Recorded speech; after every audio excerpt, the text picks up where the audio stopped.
Jetzt? Okay. Einen wunderschönen Freitagmittag, Vormittag allen. Ich freue mich, dass wir ein Publikum haben, dass Tristan heute bei uns ist und uns über einen Abschnitt seines Lebens erzählt. Und ich freue mich auch, dass Mike ihn näher vorstellen wird. Die Konferenz wird online übertragen, so kann auch Tristans Familie daran teilhaben.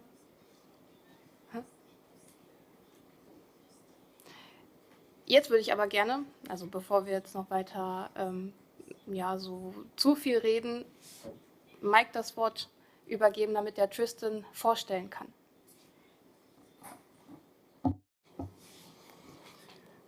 So, Tristan Foy is originally from Ogallala, a rural town in Nebraska in the USA.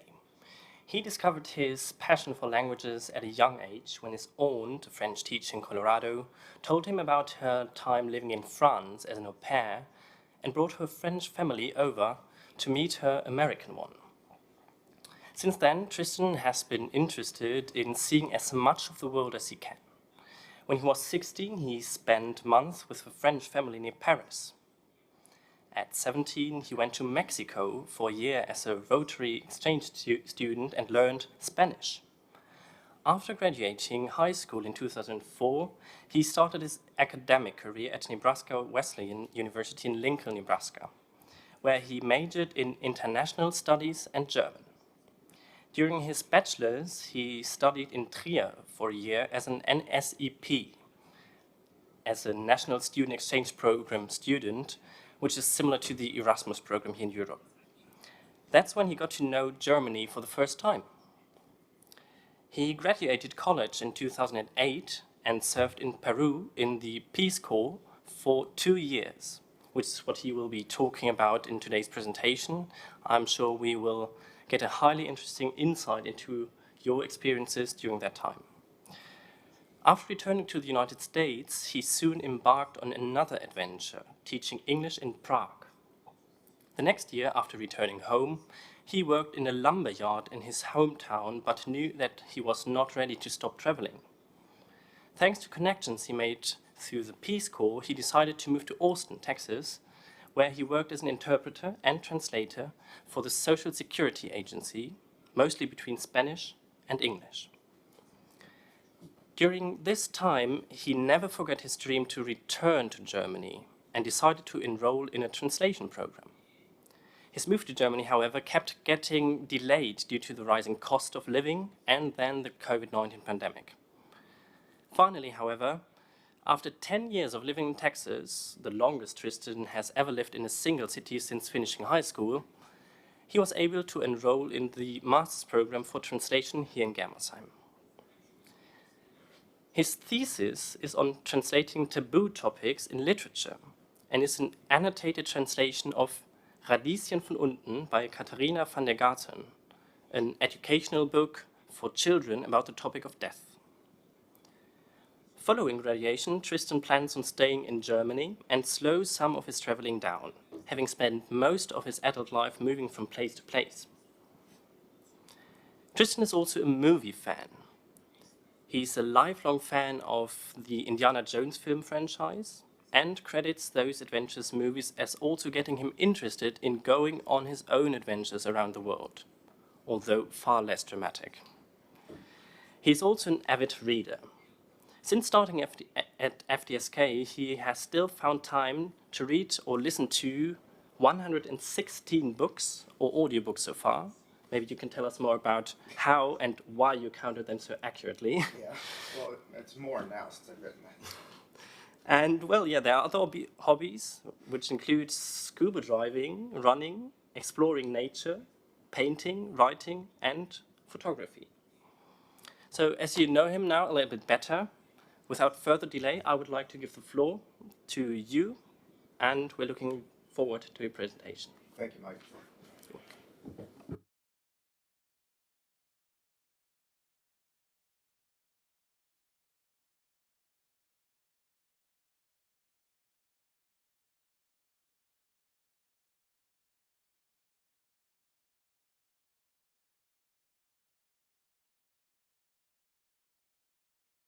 everyone.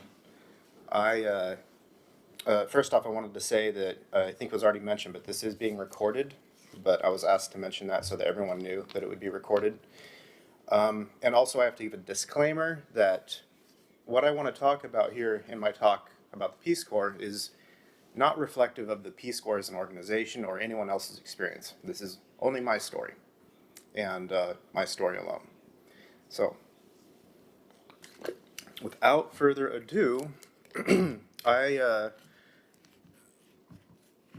wanted to talk about 2 very formative years of my life that I had when I graduated right out of college. But first I want to ask, unless I've mentioned it to you before, who has ever even heard of the Peace Corps or knows what it is? Okay, so I see one hand. All right, that's good because I wanted to start with a background information of what the Peace Corps is. So this is the original logo of, or not the original, this is the modern logo of the Peace Corps. When I served in 2008 to 2010, that was our logo. And I prefer that classical style, so since this is my talk, this is the logo I'm going to go with. And this will be basically my first slide, which I feel basically kind of encompasses what my experience in Peru was like. This is a tarantula that I saw in my room, one of many that I saw in my room when I was living there. And I took the picture and thought that someday I might be able to give a presentation and use this as my opening slide. So we'll get started. I have a few stories I'd like to tell. I may not have time to get through them, and if I don't, these are some question suggestions. You don't have to ask them, but if you want to ask a question you don't know what to ask, these are some ideas about things to ask about. So, some background information on the Peace Corps itself. It is an American organization that was founded in 1961 in the John F. Kennedy administration.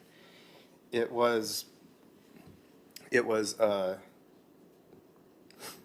don't know if this is a true story or not, but the story that I heard was that when President Kennedy was running for, when he was campaigning, some college students were asking him what he would do, and he asked them, would they be willing to give 2 years of their life to go to another country and help the country get developed? And they said they would, and from that, the Peace Corps started to be formed. Again, I don't know if it's a true story or not, but I've always liked that story. It started out with 900 volunteers that went to 16 countries, and then, as you can see here, it peaked in 1966 with over 15,000 volunteers in 52 countries. Now it's just at over under 250,000. This map is every country where the Peace Corps has served. The darker colors are where it currently is, and the lighter blue ones are where it used to be. Now, as you can see, the map is out of date because it has people in places like Ukraine, which is no longer the case because of the war, unfortunately. But I wanted to include this map to again give an overview of what countries volunteers have served in. This is a more modern map. Excuse me, Ukraine is still colored, but this is more contemporary to where volunteers are serving currently. And as you can see, Peru is still on that map where I served. United States is colored as well, which surprised me when I was doing research on this because it usually sends volunteers abroad, but apparently volunteers were also used to help deal with the COVID pandemic, which I wasn't aware of. So I don't have any answer. If anyone asks me about that, I'm afraid I can't speak to it. But anyway, this is where they serve contemporarily.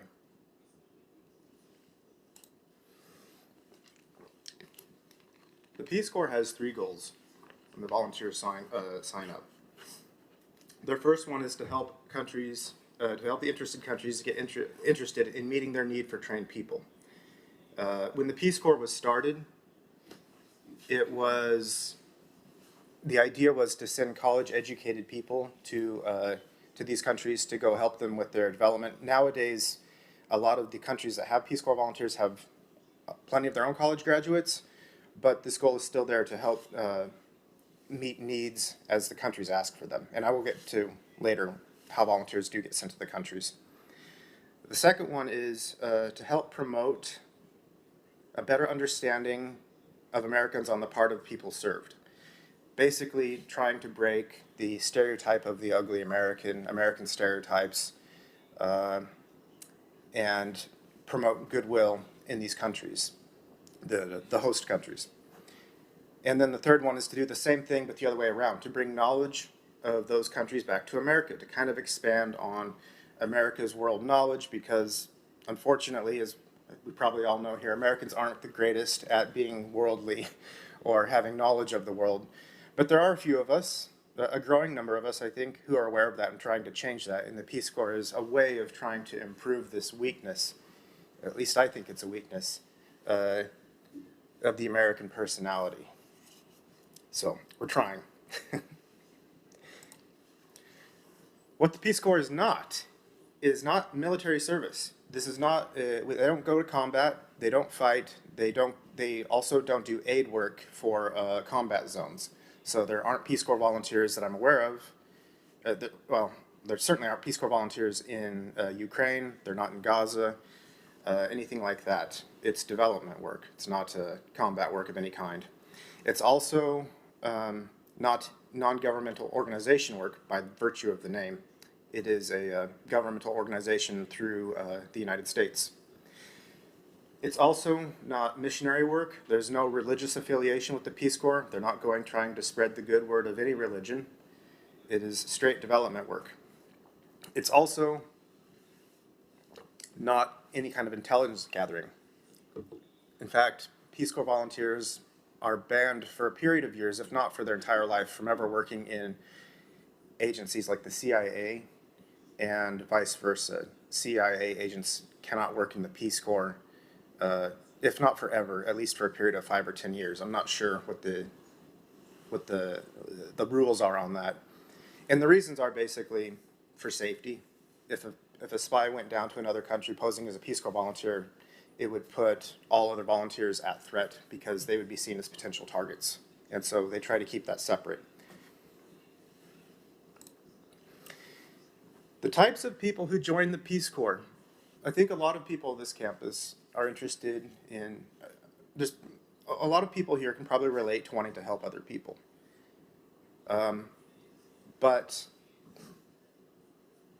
if you want to help someone, help someone with development work or help someone with support, you don't have to leave your own country to do that. It takes a particularly kind of crazy person to want to leave their families, leave their friends, leave their language, and leave everything for a period of 2 years to go to a country that they may have never even heard of.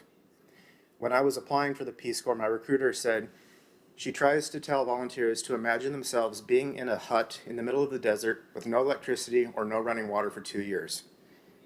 And if they can't handle that, then they probably shouldn't join the Peace Corps. So it's not for everyone. And some people who, when they get into it, they find out while they're in the middle of it that it's not for them. But it is an adventure. The people who join the Peace Corps tend to be, at least in my experience, more liberal leaning politically. The minimum age is 18. I have never, ever even heard of someone joining the Peace Corps at 18, and I would recommend they don't. Usually they are college graduates, so 22, 23, 24 or so, and people who have just retired, so people in their 60s. So you have quite a span of ages. In my group,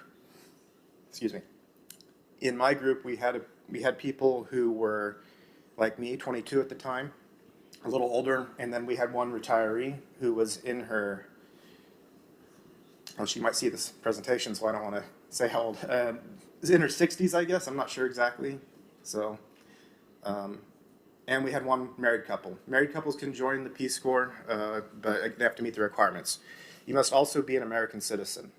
You can be a naturalized American citizen, but you must have a U.S. passport.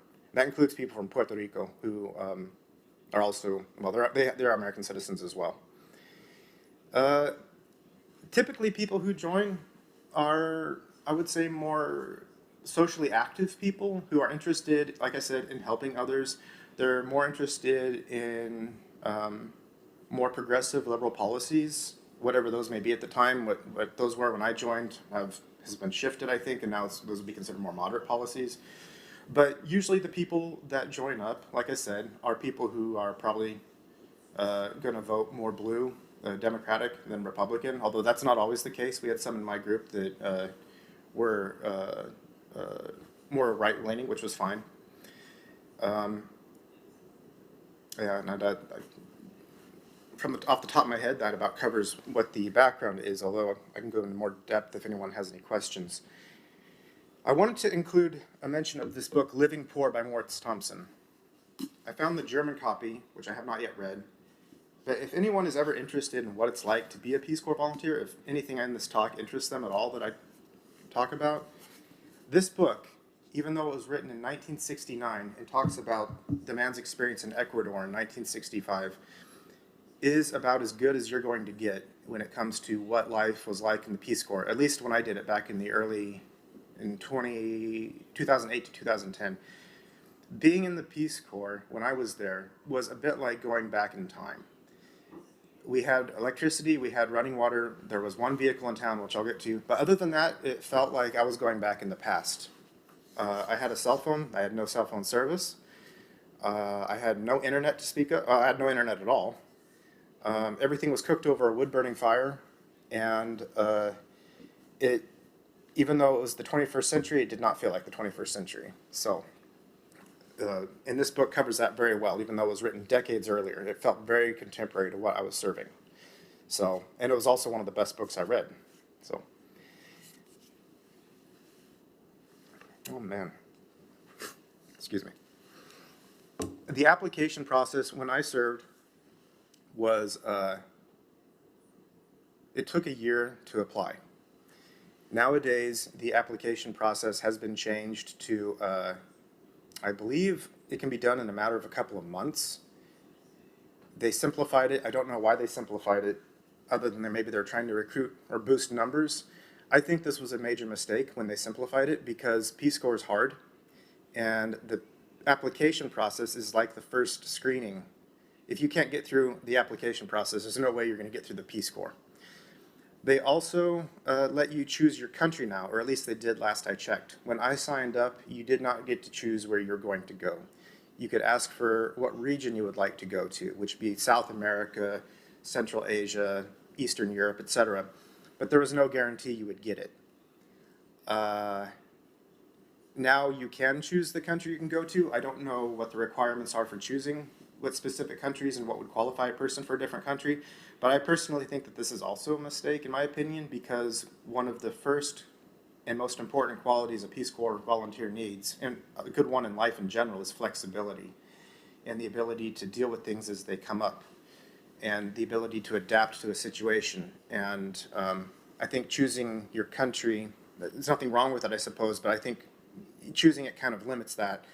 And if you are prepared to go to South America and then suddenly weeks before you're going to leave they say, hey, we moved you, you're going to go now to Fiji or someplace like that, you need to have the personality to adapt to that.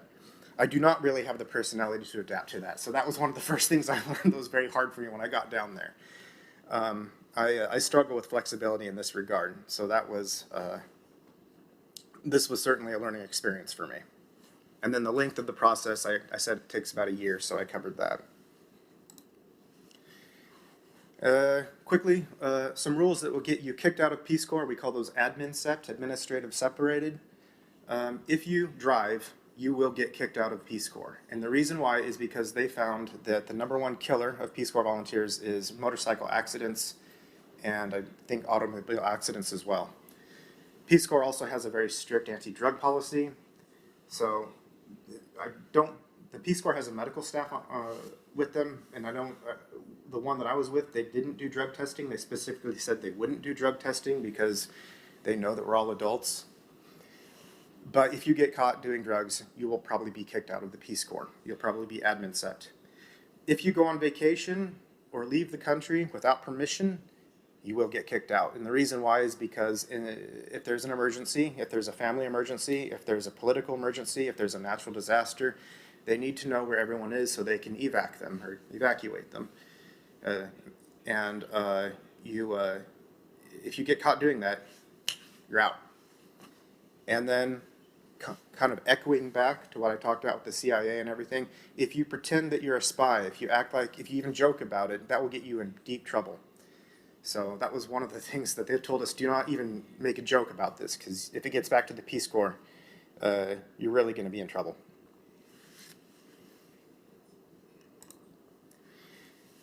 A little bit on Peru. As I'm sure we all know, it's a country in South America. It has been one of the first Peace Corps countries. Since I said it started in 1961, Peru started in 1962, the second year of Peace Corps, and it went on until 1975 when the program was shut down. I don't know why it was shut down, but then it was reopened back up in 2002. And as you can see here, it's had 1,400 volunteers since 2002. Many of them, it's had 2,600 volunteers in total, many of them since 2002, 1,400. I was in, like I said, 2008 to 2010. My group was called Peace Corps 12, or at least the 12th group to go to Peace Corps.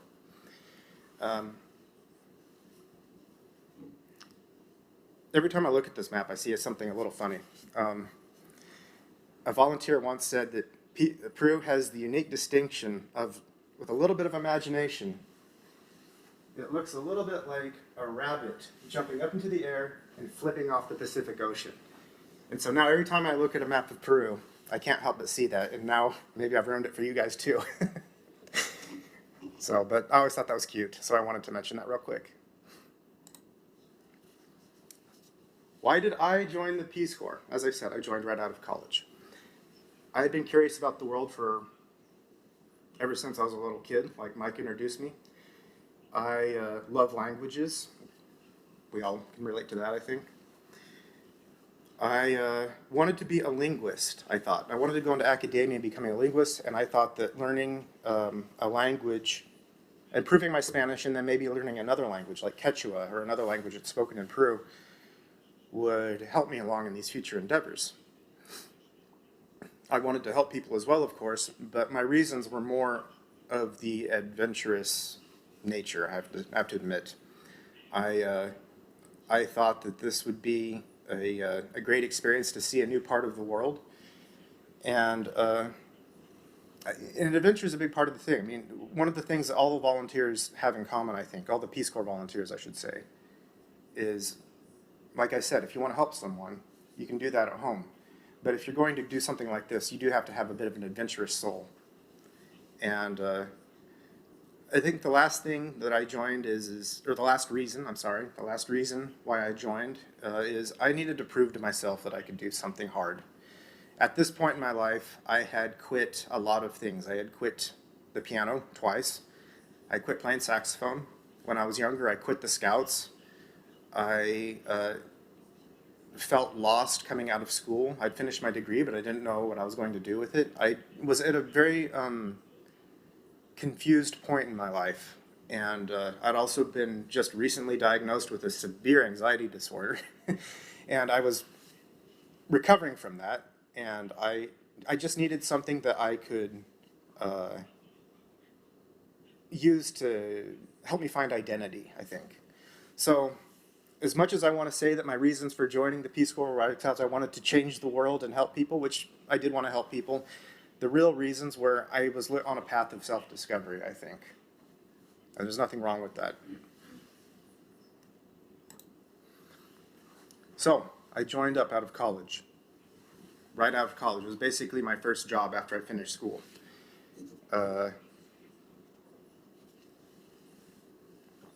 My group, Peru 12, as I mentioned, the 12th group to go down to Peru. We met in Washington, D.C. for a couple of days for orientation, and then we all flew down to Lima to start our 10 weeks of training, 3 months of training. At the time, my group of 47 volunteers was the largest group that had ever gone down to Peru. Since being there, they've now had larger groups, but ours was the largest at that time, and it was also remarkable because By the time we finished our training, 3 months later, no one had ET'd, early terminated, which is another way of saying no one had dropped out. Early termination is it's a voluntary way of saying, this isn't for me, I quit. And you can quit for any reason, and there's no shame in doing that. But in my group, no one did. We thought that was it was really remarkable, and I had hoped that maybe no one would drop out during training at all, but we did have some people who ET'd during training, or sorry, not training, during service. And that just happens. But it was anyway, it was remarkable for our training. We trained in a town outside of Lima called Chaclacayo. Sorry, interpreters, for stumbling over that one. It was basically a compound, kind of almost like a villa, kind of. It was a private house, office. It had a pool that we weren't allowed to use. And we were there in our training groups of three. There was health, environment, and my group, WATSAN, water and sanitation. This means that these volunteers were all trained in certain specializations. Water and sanitation, WATSAN, is basically a combination of health and environment. Environment meaning, like, I'm not even sure what they learned exactly, but like learning how to, good trash practices, not to burn your trash, for example. And health included things like dealing with hand washing, and this is basic stuff to try to help the communities with. Water and sanitation, like I said, combined all of them, and now I believe in Peace Corps it's even been changed into another group. It's called WASH, which I'm not even sure what that stands for. So just WASH, water, sanitation, health, and maybe something else. I'm not sure. But the point is we were divided into three groups, and we would join together for group training such as sexual health, cultural stuff, but then we'd be divided to do our specialized training in our specialization groups, and also we would be divided into language groups. To join in Peru, I think all of South America actually, you had to prove proficiency in Spanish already on paper, because some of the people who got down there had the schooling for Spanish, but they could not speak any Spanish at all. But by the end of the service, everyone was pretty proficient in Spanish. But then, of course, we had people who were also very fluent, and even some native speakers of Spanish, so obviously they had no problem. And I already knew Spanish, so that was one of the advantages I had. My first impressions of Peru, that's from training. I'll get to that in a little bit. My first impressions of Peru were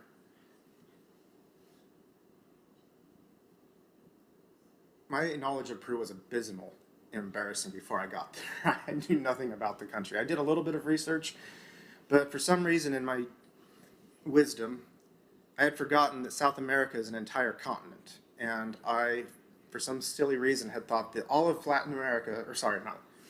all of South America was like a rainforest or something. I forgot that there's glaciers and deserts and everything. And our training was actually outside of Lima on the coast of Peru, and where I lived, and I don't have a picture of it unfortunately, it was basically a desert. And so when I got there, I was shocked. I was like, where are all the trees at? But I also want to say that in all the places I've been, and this is still the case, of the places I've been since, I have never met a kinder and warmer people than the Peruvians. There's always exceptions to the rule, but I've never met more welcoming or hospitable people than the Peruvians. And even the times when I struggled down there, and this entire journey was a struggle for me in a lot of ways, I was always taken aback by how kind and warm and loving they were. And it always seemed to be sincere. It just didn't seem to be an act. It seemed like they really were a sincere and warm people. And I hope that there are more countries like that. I'm sure there are, but it was just a wonderful. I can only recommend that people go down there and visit and experience some of that themselves, I hope. These pictures were taken from my graduation ceremony. We call it the swearing in, which basically you're sworn into the Peace Corps. This was the host family that I lived with during training. This is what I look like without a beard. This woman right here, she is still alive, she's an American Peruvian named Kathleen. She was the training director, and she was part of the reason why I survived training, because she was a gentle, loving, very patient person, almost like a saint, I would say. And she helped me with a lot when I was struggling in Peru. And I can't really ever repay her for the support that she gave me for when I was struggling down there. This is our entire swearing in group. This is all 47 of us, plus a few, well, I see one trainer anyways, down there in the corner. I was a little surprised that I don't have a whole photo of us all together, so I had to put these two photos together to make it look like one photo. But this is us all. There I am. And this is our water and sanitation group with our trainers. From this moment on, we were all separated. We would never, well, it's not true, sorry. We would be together again at other points in service, but this was the last time in training where we were all together, and then from this point on, we were all put on our buses and sent to different parts of Peru. Which reminds me, I forgot to mention this. Training was down here in Lima, and we were put to different parts of the country, and I was up here in Piura, up north. So, just for future reference.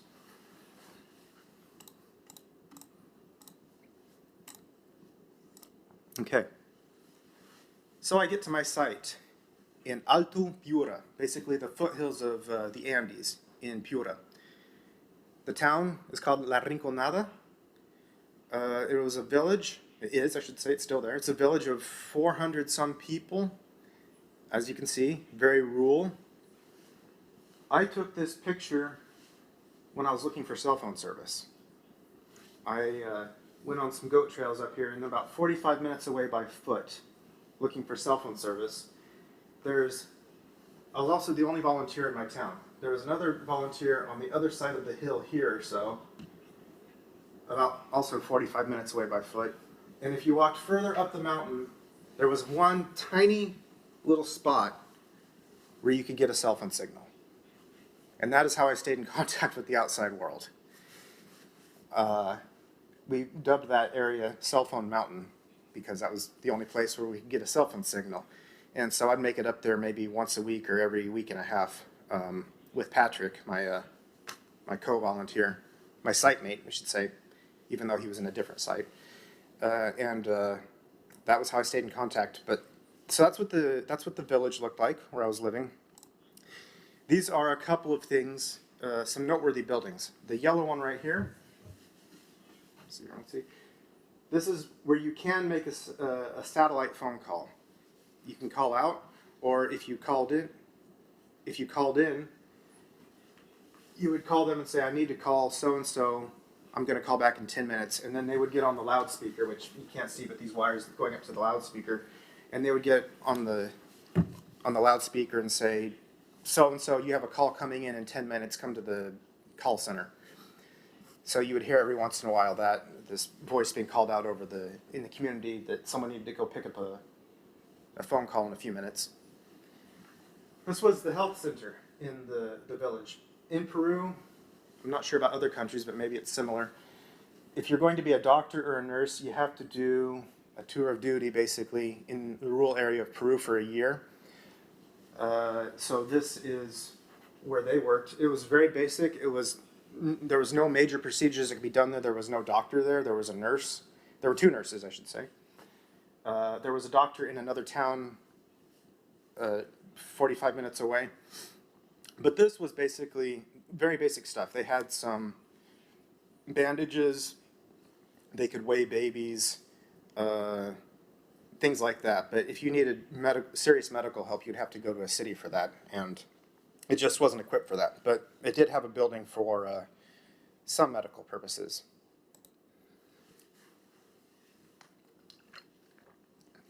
I lived with a host family. All volunteers in Peru lived with host families. Some of them were really irritated by this. They wanted to be more independent. I loved it. I needed that structure. I needed that support. And living with a family is one of the best ways to integrate into a culture, as some of you probably know. This was my host mom, Orfalinda. She had 3 sons, one which lived in Lima. This is him actually, he was visiting. This is another one of her children, and then this is a neighbor. I don't remember exactly who he is actually. But anyways, she was a widow, a single mom living out there. Like everyone else, she worked in agriculture, raising cows and crops. The house that I lived in was an adobe house, like all houses there. It didn't have dirt floors, although a lot of them did. This room was the dining room / TV room, and if you see in the background, it was the also the bedroom for the 2 sons. I liked it. It was a comfy place. It was very cozy. When I got there, my host mom, I could tell that she was shy about showing it to me, but I was charmed immediately. It had this real earthy smell to it just because it was adobe and everything, and it was kind of like camping for 2 years. So, and I mean that in a good way. I don't mean that in a negative way. This is the balcony. I'll just go through this real quickly. I spent a lot of time out here doing all my reading. I did, I think, about 110 books in Peru, so I've been reading a lot. And this is where I would go and kind of relax and try to decompress from the stress of the day.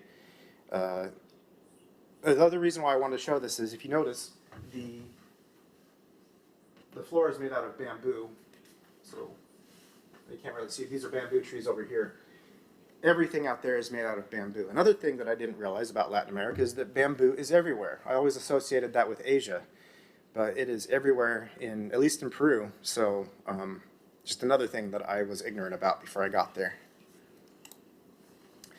One of the projects I did, mostly for myself and my host family, but also to kind of experiment, was I developed a garden real quick. I asked Orfalinda if I could take one of her fields and if we could develop it into a garden so we'd have our own vegetables. So here we are developing that. This is what the final product looked like. And it was fun for about a month. And then the chickens that were everywhere got into the garden and destroyed it all. And when I asked Orfalinda if there's anything that could be done about that, she said, no, they're going to get in anyways and just tear everything apart. And I thought, well, hell with this. I'm not doing that again. So it was fun while it lasted, but it was an experiment, and it was like a few things I did. It ended up being maybe a failure. I don't know. It was an attempt, anyways. I also struggled in water and sanitation. I was trained to try to help the villagers clean up their water systems, improve water systems. That included putting chlorine, cleaning out the water tanks, the reservoirs with chlorine and so forth. The way the water worked there is in these villages. You're up on a hill. You have a bunch of creeks on the mountains. They would catch the water in these, I don't know what they're called in English. In Spanish they're called captaciones, but it's basically the water intake. And from there it would flow down into the reservoir. And we would go to the reservoir, and you can see it's fenced off so the animals can't get to it. This was the town's water supply. And the water in it was pasture water, rainwater, creek water. It was murky. It looked like chocolate milk. It had dirt, manure, everything in it. It was wild water. It was raw water. And I was told in training that we could try to clean that up. And then when I was in site, one of my trainers came and he looked at my site and I showed him the water tank and he's like, you don't need to try to clean that up. It's a helpless project. He says they're boiling their water. That's about all they can do for it. And that was one of the first signs in my service that even though I was trained in water and sanitation, I thought to myself, what in God's name am I doing here? Like, I'm trained in something that's not even applicable. It's beyond hope. In terms of trying to clean up the water system. I was also trained in the importance of teaching people to wash their hands or boil their water. And then I got to my site, everyone knew how to wash their hands. Everyone knew that it was important to boil their water. Everyone knew that it was important to store their water in sealed containers. And I started to wonder myself, why am I here? I'm a 22-year-old kid with a college degree. These people have lived in this village for 1,000,000 years. What right do I have to come here and tell them how they should be living their lives or how to live their lives? I should be learning from them, not them from me. And this started and I think a lot of volunteers actually do go through this, but they don't really talk about it as much. This kind of existential crisis, I guess you can call it. It's like, why am I here? I mean, what am I doing with these 2 years of my life? But I was there, and I was determined to make it through, so I kept on going. I just wanted to show this real quick. One of the projects I tried to do is build a water filter out of sand, where you'd put the water in, and through progressively finer rocks, it would filter the water. And theoretically, you can get drinkable, safe water out of it, although you should still boil it. I did this, and it didn't work at all. The water filter, it broke. The water was still crappy, literally. It was a fun project, but it just didn't work. And here, I keep looking at this computer. I should be looking at this. I keep forgetting this is behind me. This is what our water filters look like that the Peace Corps gave us. This is a ceramic water filter, and this little thing here, if you can see it, it's actually in the middle, but it's because of the way the light is refracting off of it. It's this ceramic filter, and this is what this is actually clearer water than what I drank. This isn't at my site. This was at my friend's house. You pour the water in here, and it would drip through this filter. Excuse me. It would drip through this filter down here, and this was perfectly safe to drink. But the water at my site looked a little worse than this. It was so bad that you couldn't even see the filter in the middle of the bucket. And when you would take the filter out, you could write your name in the slime that accumulated on the filter. But the filter really worked. However, the one that I built sucked, so it did not work. So that was another failure. So I'm wondering, what am I doing out here? I did have a chance to learn about their daily life there, and the Peruvians were just amazingly resourceful people. Here, just real quick, this is my host mom. She's making rope out of, so they would have these huge bags made out of woven plastic, these strands of plastic, and then they would take the strands, and they would take the bags apart and weave rope out of it. And they would use this rope for everything, for closing their doors, for leading their donkeys around. Here I have a picture of them making a poncho. This is not my host mom, that's another lady there, making a poncho. The pace in life in Peru was just a lot slower than what I was used to. It was really nice, but it was a shock to my system because I'm from a culture of go, go, go, and things are measured by results. In Peru, I don't want to say it's not like that in some ways because people are people everywhere, but there was just this sense of slowness there that was a little bit more, it was probably healthier for me to get to be part of, but it made me very anxious because I just wasn't used to it. This, by the way, is a tradition called passing la copa. What it is you all go through a case of beer, but only with one glass. And you just pour a little beer into the glass, and then you pass the cup around, and everyone drinks out of the same glass. It sounds a little gross, but you get used to it real quick, and it's actually not, it's kind of fun. Cows, animals, pigs, chickens, there were no grocery stores up there. They took care of everything themselves. This cow is being slaughtered for a festival in not my village, it was another village, but it was nearby. And it was just a daily fact of life. And I'm not a vegetarian, so I was always happy to get meat, and we didn't get that very often out there. The most protein I would get sometimes would be an egg on a pile of rice, and that would be it. And I had never seen an animal being slaughtered before, so this for me was a new experience. But for them, it was just a daily thing, like you can see, or not a daily thing, I shouldn't say that, I'm sorry. It was a common thing, but it wasn't a daily thing because these are expensive.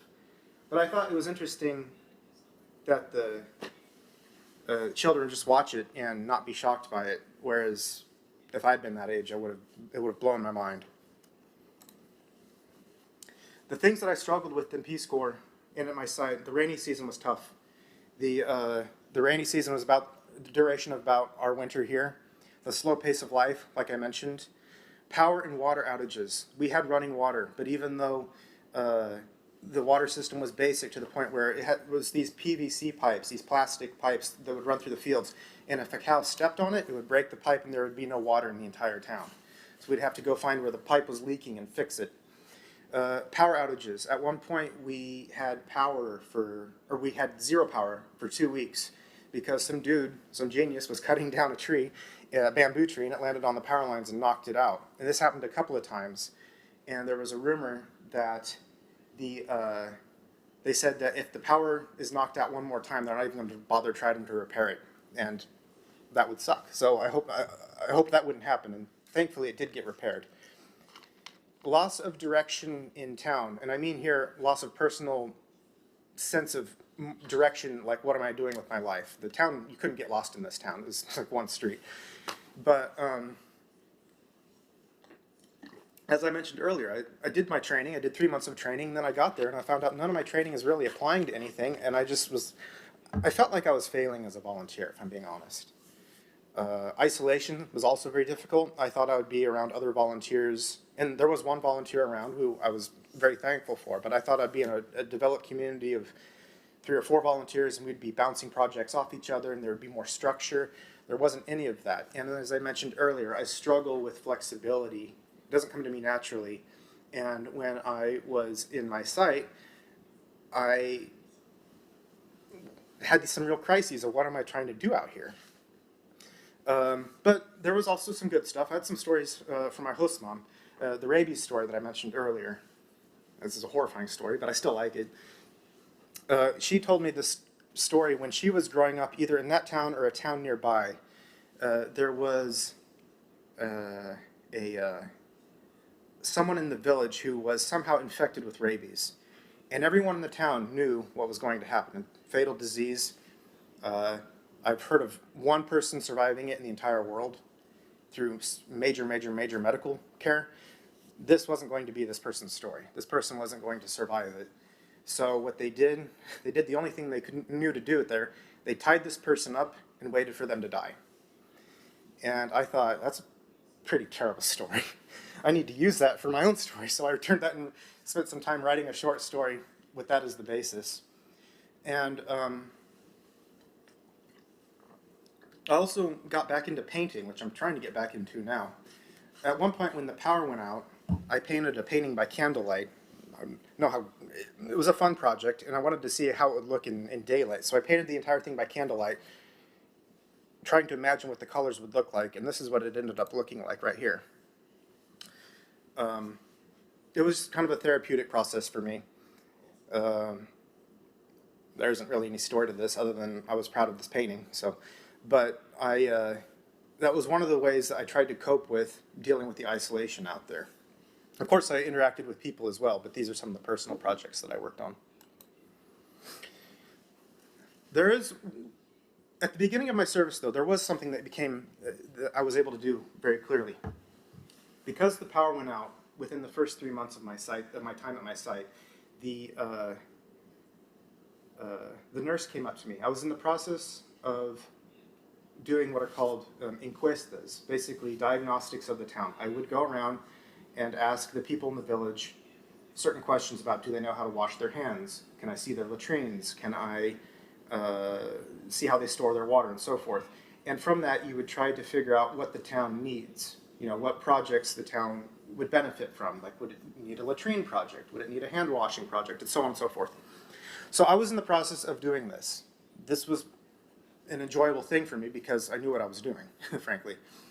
And I was working on a survey at this one house, and the nurse came up to me crying, upset, and she said, the power has been gone for 2 days now. The vaccines are going to die in the refrigerator if I don't get them to a town that has power. And I don't know how to get them up there. So I said, well, we have to walk them up to this town called Chalaco. And I was pretty upset about this because this was during the rainy season. In a couple of hours, the rain was going, an hour or two, the rain was going to start. And this was up the mountains, and here it says it's a 3-hour hike on a good day. This was not a good day. This was a shitty day. This was not going to be a 3-hour hike through the rain in the darkness. So we got those vaccines in a cooler, and we started hoofing them up the mountain. I thought that my backpack was waterproof, so I brought a change of clothes with me because it was going to be an overnight trip getting up there to this town. And my backpack, I found out, was not waterproof. So basically, once it started raining, I was carrying this huge, basically, bag of rocks with me, on my back it felt like, up this damn mountain for several hours in the rain. And she was with me as well, so at least I had company. And I didn't even know really where I was going. I knew the route, sort of, but it was easy to get lost going up there once you got to the point of Chalaco. So we eventually did get those vaccines up there about 5 hours later or so, and then stayed the night in that town and was able to catch a bus down the other side, and then the roads were washed out, and we had to walk the rest of the 2 hours back up to through the mud and the broken roads to back to La Rinconada. That was, to this day, still the hardest thing I've ever done physically, and I would think I was sick from exhaustion for a day or two afterwards after that. But I got it done, and it was one of the success stories of my service, I think. But it was also, it was one of those things that you did because it needed to get done, not because it was something that you liked. It was just part of the job. Transportation to and from the sites could be done in vehicle, as you see here, but during the rainy season, the roads would wash out, and you would have to walk part of that. I have a picture of that later on. But going from my site to, right here, keep forgetting to look up here. From my site here to Piura, which was the regional capital, which is basically the meeting point for all the volunteers in Piura. It says here it's 3 hours by road, but it was never 3 hours. It was always, if the roads were washed out, you had to walk it. You had to get up at 2 in the morning to catch the vehicle that would be, I don't know, somewhere around here that would take you the rest of the way. It would be a 2-hour hike down from here to here. And then you'll get to Moropon and wait for like 3 hours for them to pick up more passengers. And so it ended up being about an 8-hour trip, both ways, if things went well. People sometimes tell me that they like adventures, and I always think that adventure is what happens when something breaks down and things don't go according to plan. One day coming back from Piura, heading back to my site, the truck broke down around here in the middle of the desert, or right at the, not the middle of the desert, but right at the, well, call it desert, who cares? And I knew that I would have to hitchhike to get back to my regional capital because there was no way I was going to get to my site that day. So I got out of the truck, and somehow the driver got that truck back to the Piura, I don't know how, and I knew that I would have to find a ride back, and I don't care if it was going to be with a psychopathic, mass-murdering, axe-wielding lunatic. I had to get in that vehicle because there was no other vehicles on that road. So I'm walking down this road, and I see a white truck. And I tell them, I need to get it, can I please catch a ride with you guys? And they said, you can, we're out here working, we need to finish our job, and then we can take you back to Piura. They were satellite dish repairmen. I said, that's fine. So we got into this, I got into the truck, and they took me to this caseria, which is like a group of houses. And they wanted to repair the satellite dish for these people who had satellite dish. Because people had money out there, they didn't want plumbing or running water, they're used to latrines. Excuse me, they're used to latrines, so they wanted satellite dishes for watching TV. So I go out there and I'm hanging out with them, and I'm standing by the truck, and this guy comes up to me from the village, and he says, can you help me with my satellite dish? And I said, no, I'm just here catching a ride with them. I say, I can't help you. And he's like, oh, okay. And I'm kind of standing out. I'm the only white guy in this town down there. And a little bit later, he or someone else kind of waves me over to him, to this group of people who are gathered around this table outside of this house that's doubling as a store. And so I go over to them, and they give me this liter of Pepsi, and they just put it right in front of me. And they're like, this is for you. And I'm like, oh, well, like I said, Peruvians are really warm people. It's like, thank you, that's what I owe you. And they're like, no, it's a gift, it's a gift. I'm like, okay, all right. So I start drinking it, and then they look at me and like, but now, you have to do something for us. I'm like, okay, well, what can I do for you? How can I help you? And they're like, you need to teach us all the English words for vagina. I was like, okay. So that's the trade-off that we had for this. And it was an educational moment, to say. But it was one of those deals where things didn't plan out the way you thought they would. But it still turned out to be an okay trip, and I got back to my site eventually, and things worked out, just not the way I planned. And like I said, this is an example when the roads would wash out. This is me heading back to site. This is crossing a river. This is what it was normally like. So this is on a good day.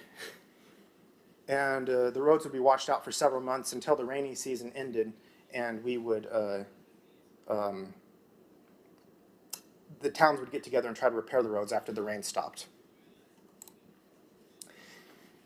So I'm trying to figure out what to do with my life out there, and I came up with this idea of a few projects to do.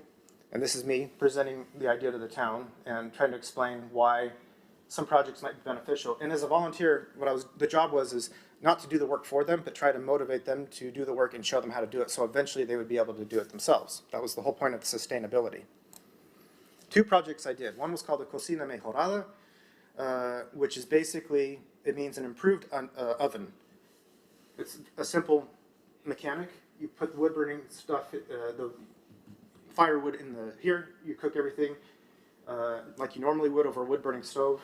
And then what makes it improved is there's a chimney that takes the smoke outside of the kitchen. This is the finished product. As you can see, that beforehand, they would just cook and there'd be smoke all over the kitchen. So this was put in place to try to improve on breathing quality in the kitchens. And this was done not just in my site. This was in several areas in Peru.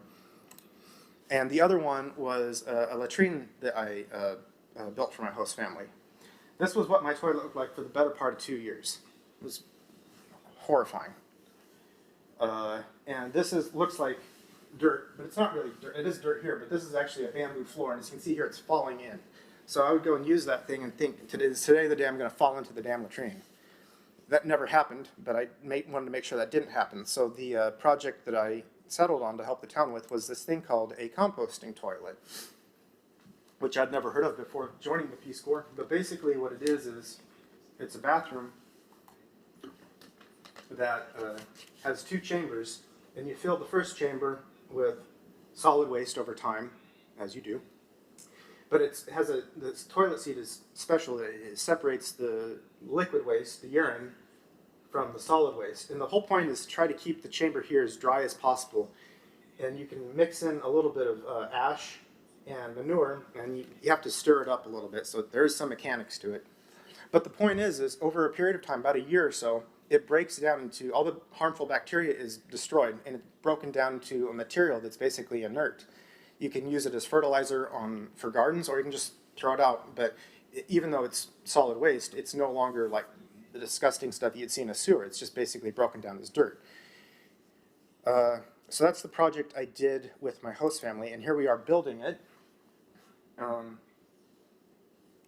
And that is the finished product.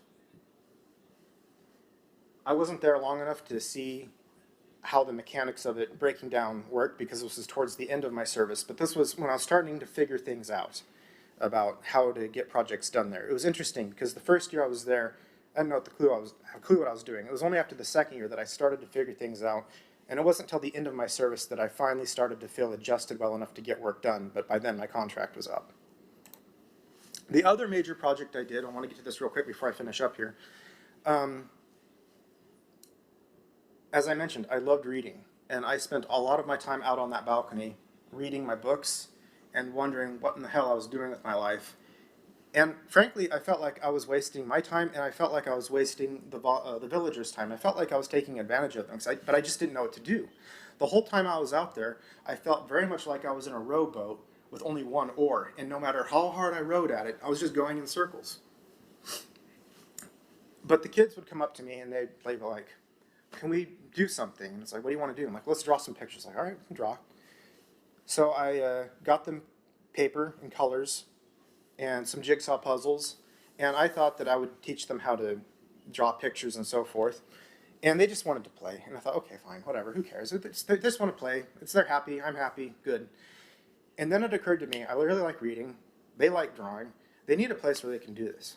So I decided, why not try to put together a library in the town?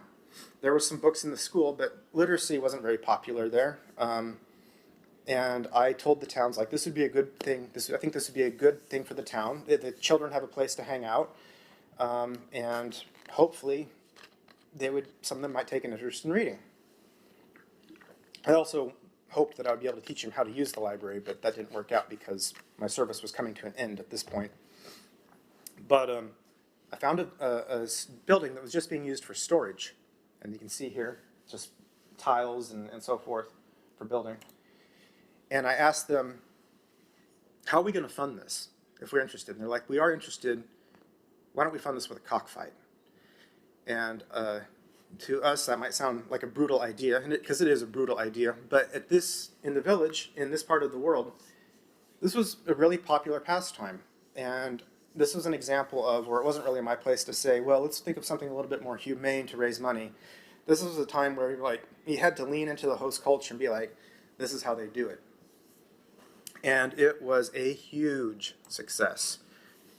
People from villagers all around showed up, and we had basically this party that lasted 3 days, where these people would gather. And there was tons more people than these pictures suggest, and they would bet on which rooster they wanted to win. And they didn't fight to the death, so don't worry about that. They usually survived, but we raised a lot of money through this cockfight party that lasted all weekend to found this library, to raise money to get the supplies to build this library. And this is what the library looked like in the end. And those are the kids that I worked with. It was a simple little thing, but sometimes successes are measured in small steps. Like the guy says, a small victory is still a victory. And that was one of the things that I had to bear in mind when I was down doing my service in Peru.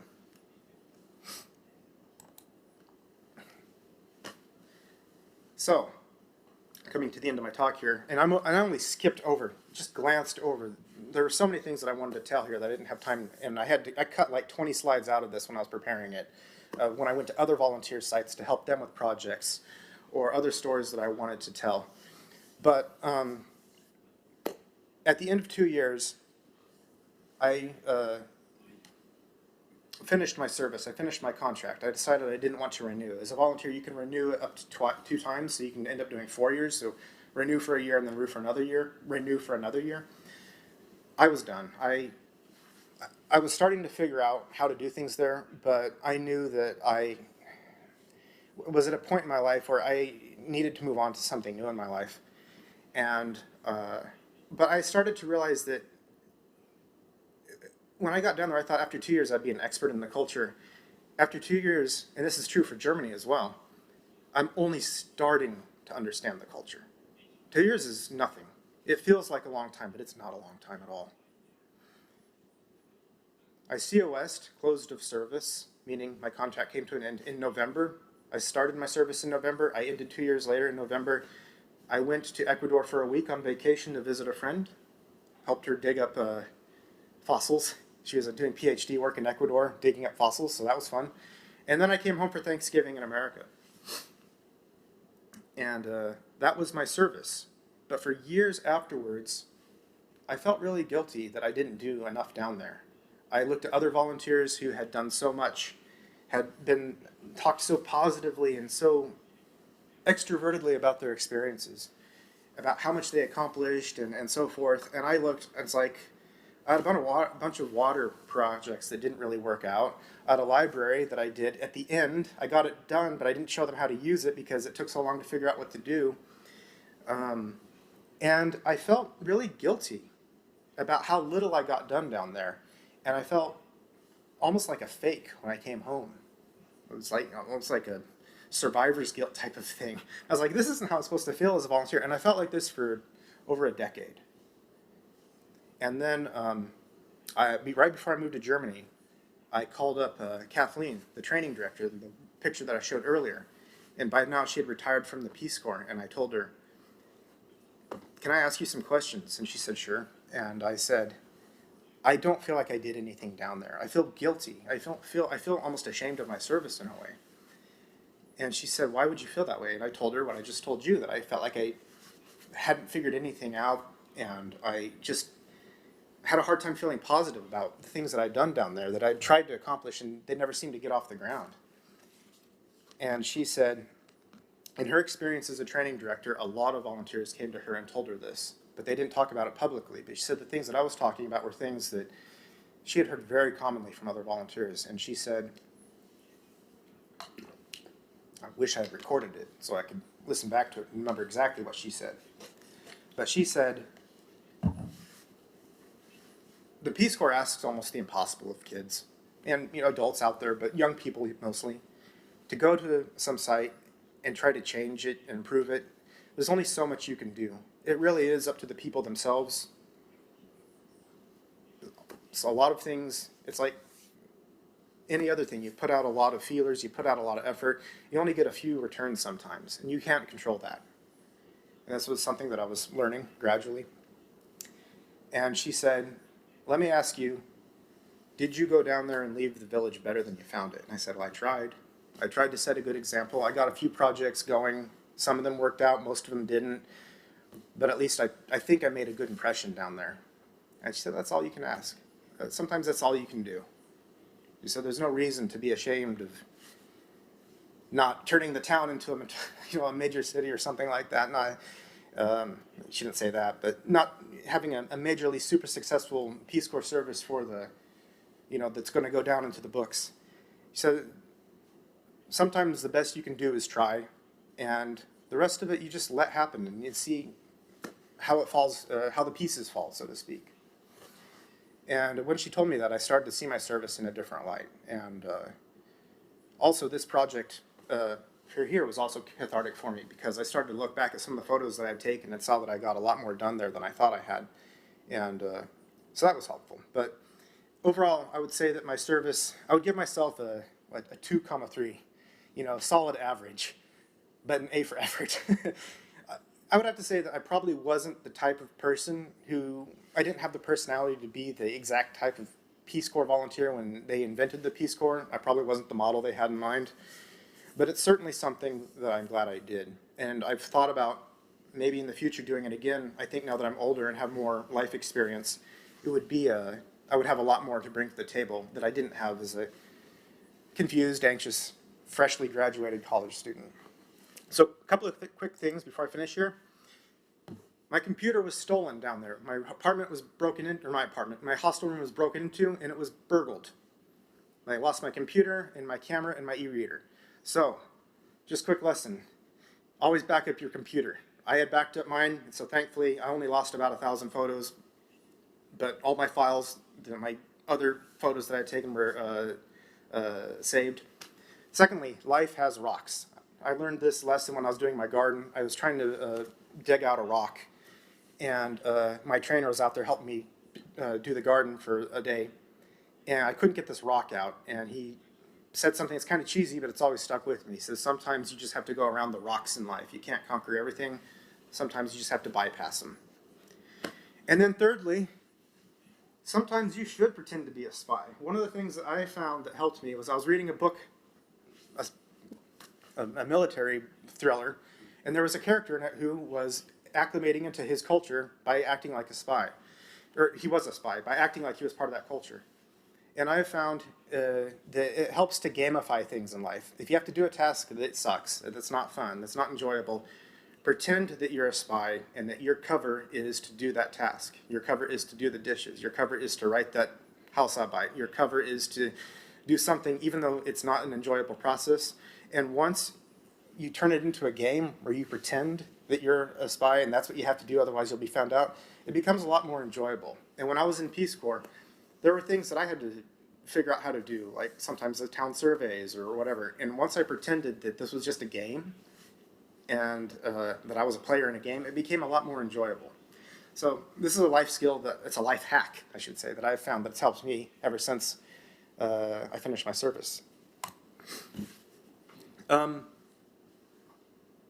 haven't been able to tell a lot of these stories for 15 years. So this is the first time I've talked about it in almost a decade. So I just wanted to say thank you for giving me a chance to speak about some of this. And I hope it was an enjoyable talk. And if any of you has any questions about anything, I'm opening the floor to questions now. So thank you.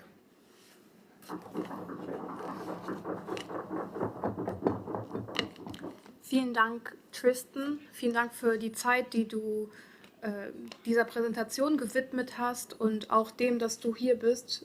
Danke für deine Eindrücke, vor allem, weil das nicht selbstverständlich ist, so viele Gefühle und Erfahrungen zu teilen. Also vielen Dank. Und ich bin auch dankbar dafür, dass wir so eine Wissensquelle auf zwei Beinen hier auf unserem Campus, auf unserem kleinen Campus in Germersheim haben. Und aus Erfahrung weiß ich, dass man dich immer ansprechen kann und du offen bist für Gespräche, deine Gedanken zu teilen. Also diejenigen, die Tristan vielleicht nicht kennen, wirklich keine Angst, keine Berührungsängste. Es ist wirklich schön, mit ihm zu reden. Dankeschön. Danke dir. Falls jemand Fragen hat, ich erkläre nur kurz die Konsole. Ihr drückt auf einen, oder Sie drücken auf einen Knopf, dann blinkt das Mikro erstmal und ich schalte das dann frei und dann kann die Frage gestellt werden. Also nichts Kompliziertes. Ich kann auch gerne mit einer Frage anfangen. Ich habe ein paar aufgeschrieben, aber vielleicht, weil wir nicht mehr so viel Zeit haben und vielleicht auch andere Fragen haben, stelle ich erstmal eine, aber auch die ist ein bisschen, die besteht aus mehreren Teilen. Mich würde interessieren, ob du oder auch andere Teilnehmende von diesen Projekten während, nach oder vor den Einsätzen eine Art von psychischer Unterstützung bekommen habt, weil du während deiner Präsentation zum Beispiel auch erwähntest, du hattest Schuldgefühle nach dem Einsatz oder dass du mindestens ein Jahr gebraucht hast, um dich irgendwie sinnvoll zu fühlen in diesem Projekt. Und gab es von der Organisation eine Art von psychischer Unterstützung für euch, um euch besser zu fühlen eigentlich in diesen Situationen? I wanted to make sure I understood the question perfectly. I'm listening to the interpreter, so thank you, Luke. Yep. I had the option of some psychological support while I was there. They didn't have a therapist on site. However, I did want to thank you for asking that question, because that reminded me there was a small story I wanted to tell. To be in a Peace Corps country, the Peace Corps has to be there by invitation of the country. There has to be American presence there, namely an embassy. While I was doing my training, there was some kind of political fallout between the United States and Bolivia, and a lot of the volunteers that were in Bolivia, well, all of the volunteers that were in Bolivia, had the option of either going home or being moved to a different country, a neighboring country like Ecuador or Peru. Some of them came to Peru, and with them came a therapist to help them deal with the stress of moving to a different country. I don't remember what the exact circumstances were for the reason why they had to leave, but the American embassy was no longer there, so it was probably a stressful time. But to come to your question, so they had a psychologist there, and I asked if I could speak to her because, like I said, I was dealing with some anxiety at the end of my college career, and I had like one session with her, and it was helpful, but it was just the one. However, I don't remember if it was she who suggested it or the Peace Corps doctors. They had 2 Peruvian doctors in Lima that we could contact at any time. And they suggested if I needed help, I could talk to a therapist over the phone, a Washington-based therapist who I think he was an RPCV, which means Returned Peace Corps Volunteer, someone who served and has gone back to America after their service. So I was able to talk to him for a while over the phone. We would, I mentioned I had no cell phone service, but every time I went to Piura, to my capital city, excuse me, we could have an appointment. I could talk with him. After I got back, and I did that for, I don't know, about a month or 2.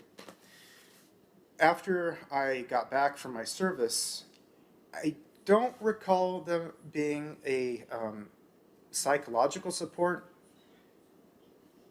but I honestly don't remember. It's been 2010. It's been 15 years now, so I don't recall. I know that I didn't use anything like that, and at the time, I didn't think I needed to use it. It wasn't until years later, when I was reflecting on it, that I started to realize that some of the stuff.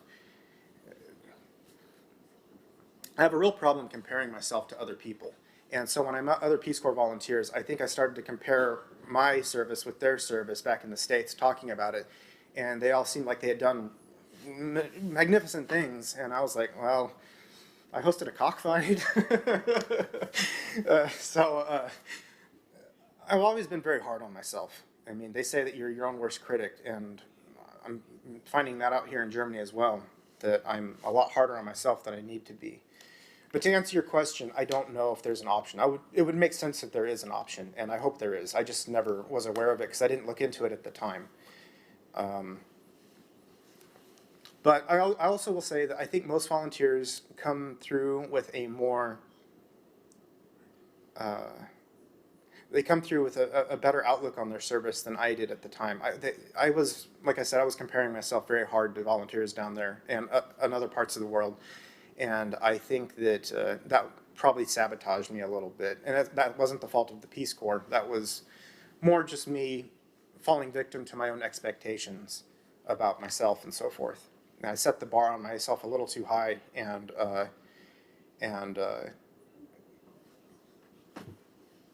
there was no way I could have lived up to the expectations I set for myself. I think not only was I trying to find meaning, I was trying to prove myself, and sometimes I'm hard on myself. So I don't know if there's that option. I hope so, because I think there's probably other volunteers like me, but most of them I don't think need it in that case. If that answers the question. These are the other stories. No one has to ask these. These are the ones I mentioned earlier. The rabies story, the hitchhiking story I've already told. These are just ideas, but if anyone has other questions, fine. Vielen Dank. Ich übergebe das Wort an Mikrofon Nummer 7, glaube ich. Oder ich glaube 7. Ja, danke für diesen persönlichen und ehrlichen Bericht. Mich würden die Finanzen interessieren. Also einmal, wie finanziert sich das Peace Corps? Und hast du Geld bekommen für deine Arbeit oder zumindest irgendwie ein Taschengeld oder so im Monat? Oder hat die Gastfamilie Geld dafür bekommen, dass sie dich aufgenommen hat?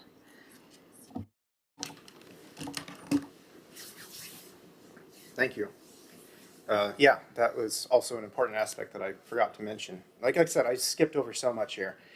There's so many details that I could talk about this for 3 hours and not get still be like in chapter 2.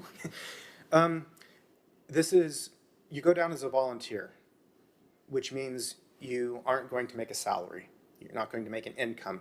You do get a stipend, a monthly stipend that's adjusted for the country that you'll be in.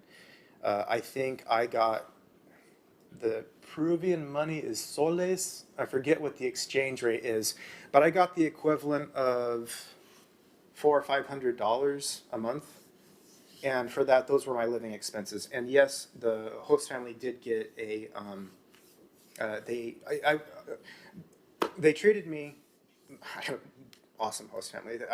Probably one of the best, they were one of the reasons why I made it through my service. They treated me perfectly in equal parts like a family member and like a tenant, in that they treated me with complete respect and autonomy.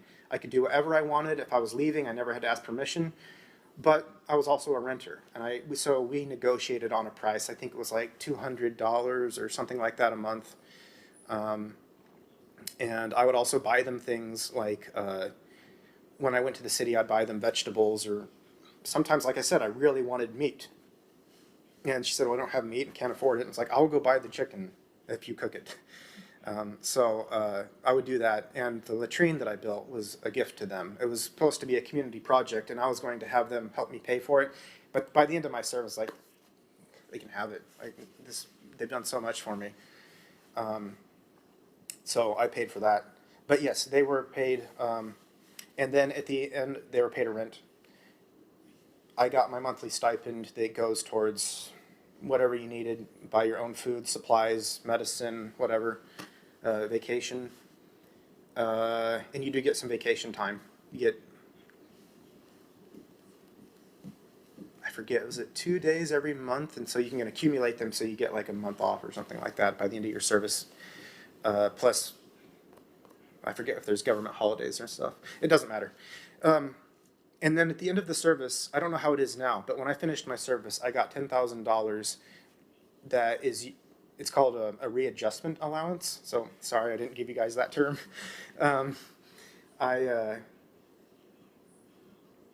That's designed to help you get back on your feet, to find a place, to find a job, and so forth. I used it to buy a new computer because, like I said, mine was stolen.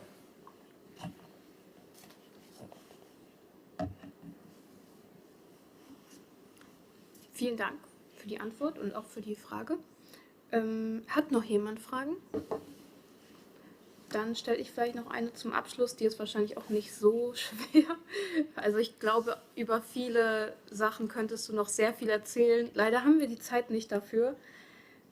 Ja. Aber ich würde dich gern fragen, ob dir Germersheim im Vergleich zu all diesen Geschichten zu deinem Aufenthalt dort langweilig vorkommt.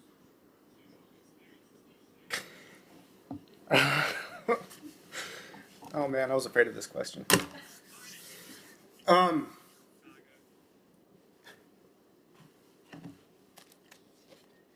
No, Germersheim's not boring. Germersheim's different. Germersheim is a...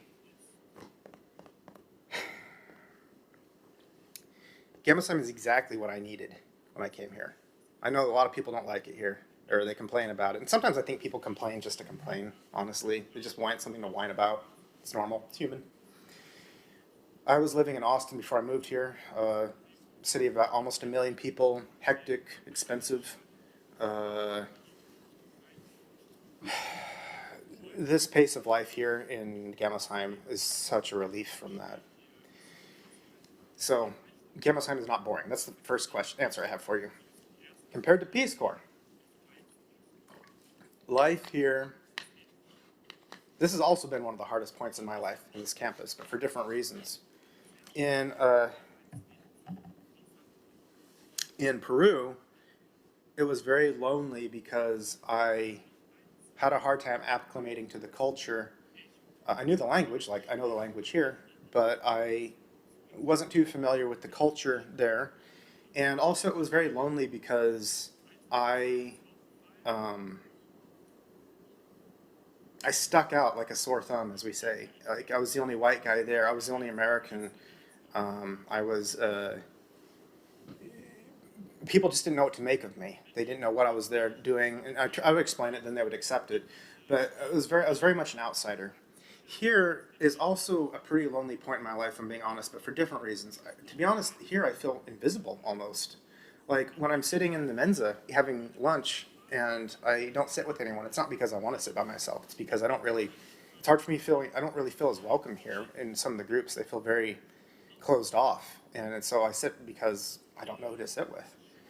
And I don't know, I've talked to people here and they say that's not true, that's not how it is, and maybe it's the culture here in Germany, or maybe it's a campus culture, maybe it's not a German thing, I don't know. But, excuse me, the campus here is, for me it's been hard to acclimate to, and honestly feel accepted. There, I also didn't feel accepted, but for different reasons. So they both have their own challenges, and don't get me wrong, I do like it here. I am glad I'm here, and this has been a very good experience for my life, and like I said, I want to stay here in Germany. But they both have their own unique sets of challenges. I don't know if you can really compare them. But boring? Definitely not. Peace Corps wasn't boring. Germersheim is not boring. They both are very worthwhile experiences. They just are very challenging in their own ways, for me, personally. Ich glaube, dein Skillset, wie du Sachen siehst, ist sehr wertvoll. Also das bewundere ich, wenn ich das so sagen darf. Gut, ich würde jetzt die Konferenz tatsächlich schließen. Nochmal vielen, vielen Dank, Tristan, dass du da warst, dass du das präsentiert hast, dass du deine Gedanken mit uns geteilt hast. Wirklich vielen, vielen Dank. Was die nächsten Wochen angeht und die nächsten Freitagskonferenzen, haben wir im Angebot nächste Woche eine Konferenz über Amnesty International. Die Konferenz wird auf Deutsch stattfinden.